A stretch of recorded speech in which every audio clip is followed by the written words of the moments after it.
Nearly 10 months ago, the Prime Minister delivered stirring words on this very stage and then gave a rousing address before Congress the next morning.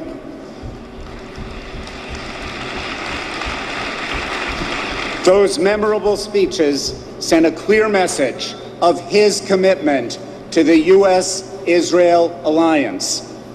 But tonight, we are all here, 13,000 strong, to send a clear message back to you, Mr. Prime Minister.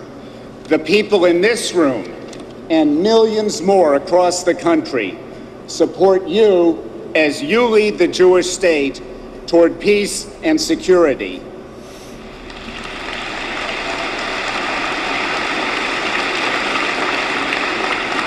We stand with you in your efforts to prevent Iran from reaching a nuclear weapons capability. We are here to say that as you lead your sovereign nation forward, those who threaten Israel threaten America. We thank you for your leadership and for being here with us tonight. Ladies and gentlemen, it is my great honor to welcome the Prime Minister of the State of Israel, Benjamin Netanyahu.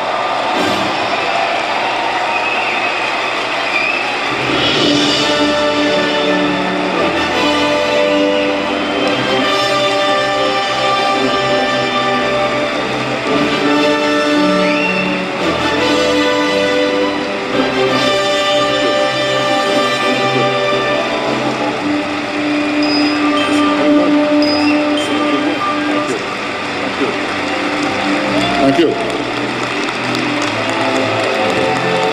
Thank you.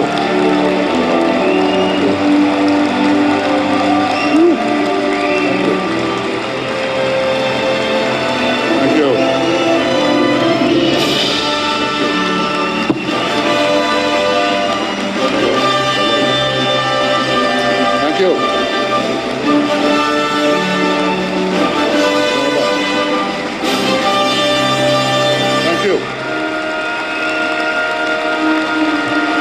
Thank you. Thank you.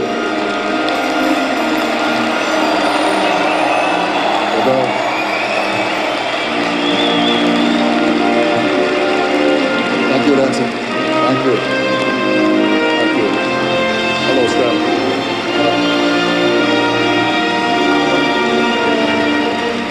Thank you. Thank you.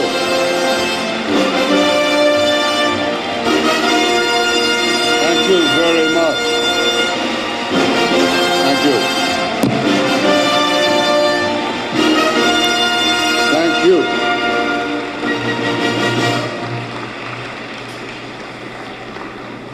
Wow, just like in the Knesset.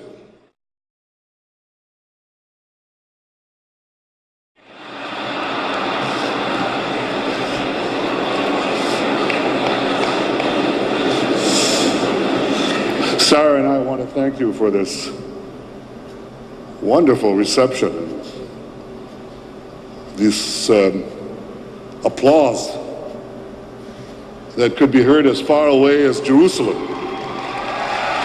That's Jerusalem, the eternal united capital of Israel.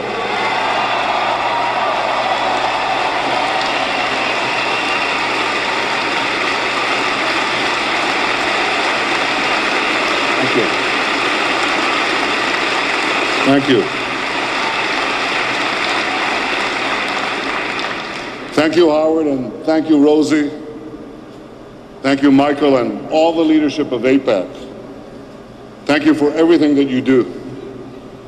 Now, I know that more than half of the members of Congress are in attendance here tonight. I deeply appreciate your being here.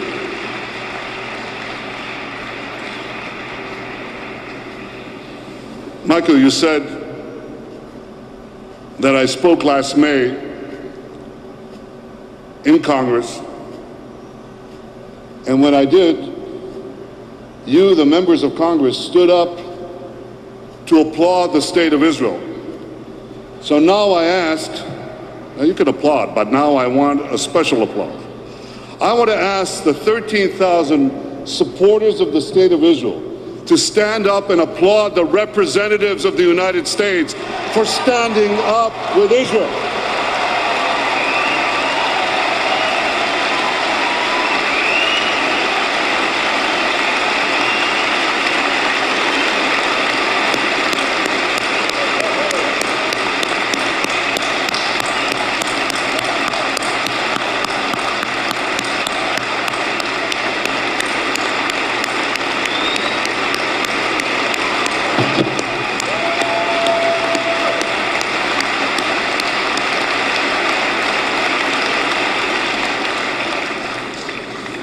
Democrats and Republicans alike, I salute your unwavering support for the Jewish state.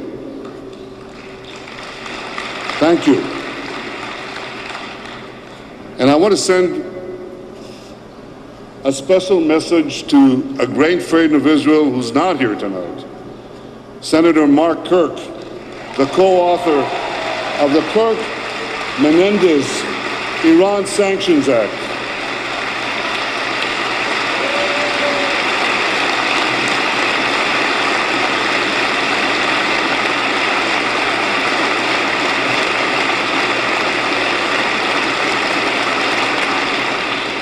Senator Kirk, I know you're watching us tonight.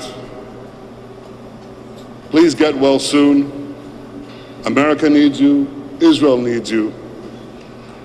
I send you best wishes for a speedy recovery.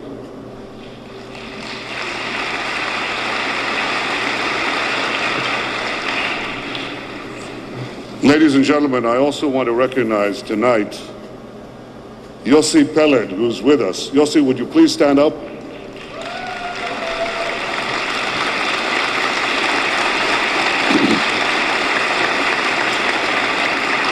Yossi was born in Belgium. His parents hid him with a Christian family during the Holocaust in World War II. His father and many other members of his family were murdered at Auschwitz. His mother survived the Holocaust, returned to reclaim Yossi, and brought him to Israel. Yossi became one of Israel's greatest and bravest generals.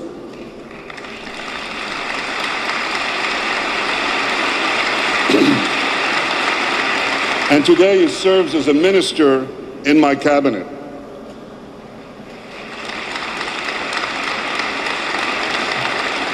Yossi's life is the story of the Jewish people, the story of a powerless and stateless people who became a strong and proud nation able to defend itself.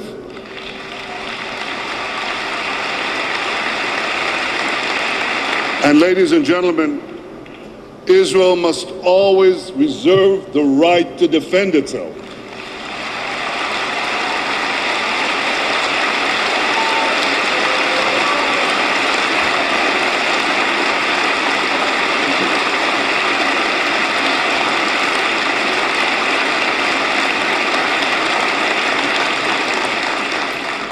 I want to recognize Israel's ambassador to the United States, Michael Oren.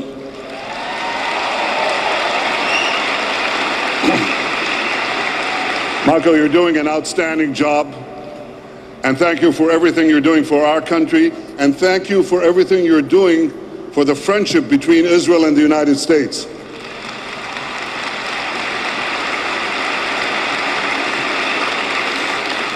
I also want to recognize Ambassador Dan Shapiro, U.S. Ambassador to Israel.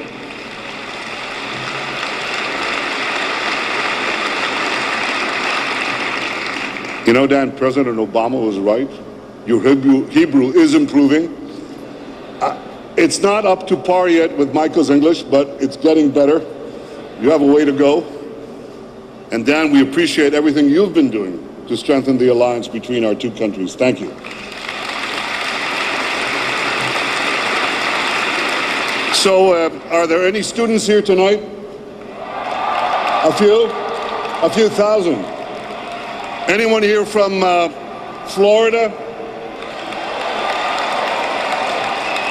From New York? How about from Wisconsin? That's important. I'll tell you about it later. From California? Oh. Well, you're the future. And thank you all for ensuring the future of the great alliance between Israel and the United States. Ladies and gentlemen, tonight I'd like to talk to you about a subject that no one's been talking about recently. Yep, Iran.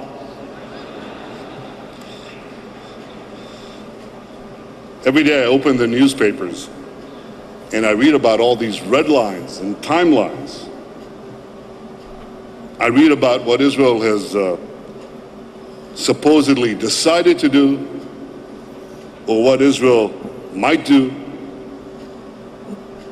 Well, I'm not going to talk to you about what Israel will do or will not do. I never talk about that.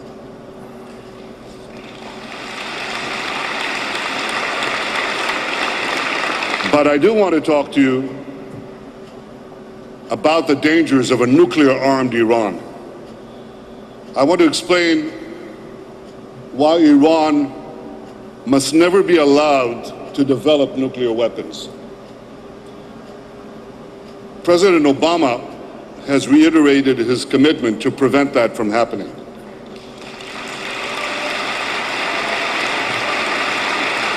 He stated clearly that all options are on the table and that American policy is not containment. Well, Israel has exactly the same policy. We're determined to prevent Iran from developing nuclear weapons.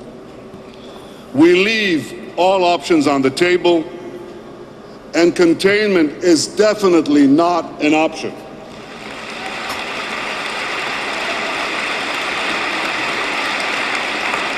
The Jewish state will not allow those who seek our destruction to possess the means to achieve that goal. A nuclear-armed Iran must be stopped.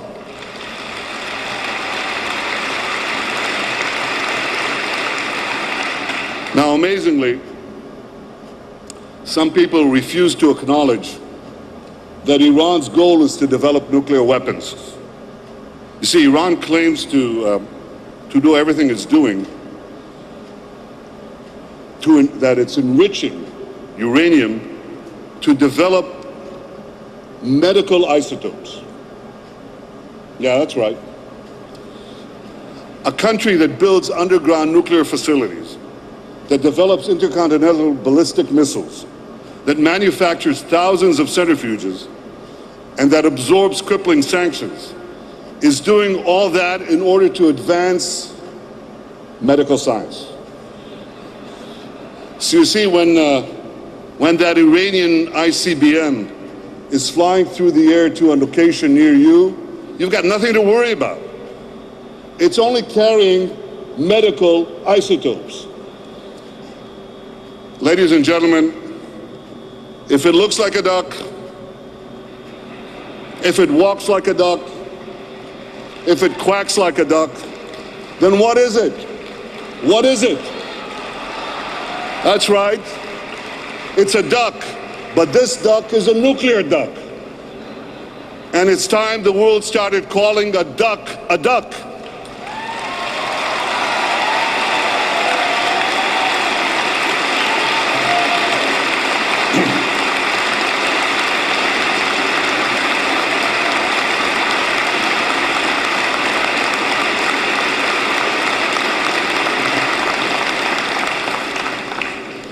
Fortunately, President Obama and most world leaders understand that Iran's goal, well, they understand that the claim that Iran's goal is not to develop nuclear weapons is simply ridiculous. Yet incredibly, some are prepared to accept an idea only slightly less preposterous.